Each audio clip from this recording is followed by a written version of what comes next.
लड़की नहीं होगी तो आशिक अपना दिल कहां फेंकेंगे। और खेसारी जी और पवन जी के बीच विवाद नहीं होगा तो यूट्यूबर रोटी कहां सेकेंगे। सही पकड़े हैं। जी हाँ दोस्तों, कुछ लोगों का यही कहना है कि भैया कुछ यूट्यूबर अब बर्बाद हो जाएंगे क्योंकि पवन सिंह और खेसारी लाल यादव जी एक हो चुके हैं। लेकिन जो इससे पहले इनके बीच में विवाद चलता था, उस विवाद के चक्कर में बहुत यूट्यूबर के घर में रोटियां सिकती थी। उन यूट्यूबरों की रोटियों को छोड़ के बात करते हैं खेसारी जी और पवन जी के मिलाव के बारे में। जहां दोस्तों इंटरनेट पर सिर्फ एक ही खबर है जो 2 दिन से बहुत ज्यादा कानों में गूंज रही है, और वो है खेसारी जी और पवन जी का मिलाव। अब देखिए, खेसारी जी और पवन जी के बीच जो दुश्मनी है, जो विवाद है, वो कोई छोटा मोटा विवाद तो है नहीं।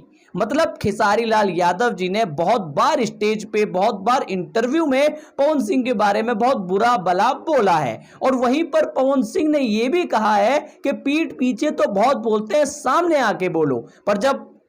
पर जब खेसारी लाल यादव जी सामने आ जाते हैं तो पवन भैया गाने लगते हैं गाना।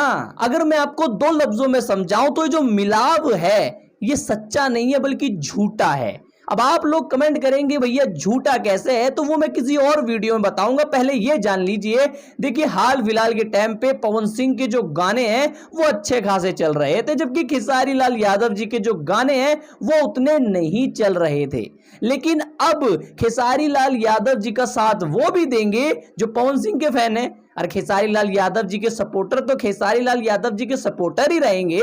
लेकिन जो खेसारी लाल यादव जी के विरोधी थे, अब वो भी सपोर्ट करेंगे। अब खेसारी लाल यादव जी के विरोधी कौन थे? पवन सिंह के फैन, पवन सिंह के सपोर्टर। लेकिन अब खेसारी लाल यादव जी और पवन जी के बीच में जब दोस्ती हो गई है तो पवन जी के सपोर्टर, पवन जी के फैन खेसारी लाल यादव जी के सपोर्टर और खेसारी लाल यादव जी के फैन बन गए ना। मतलब व्यूज में बढ़ोतरी होगी और गाने में दबा के व्यूज आएंगे। अब इसे कहते हैं फायदेमंद सौदा। खैर, आप लोग क्या सोचते हैं खेसारी जी और पवन जी के मिलाव के बारे में? कमेंट करके अवश्य बताएं।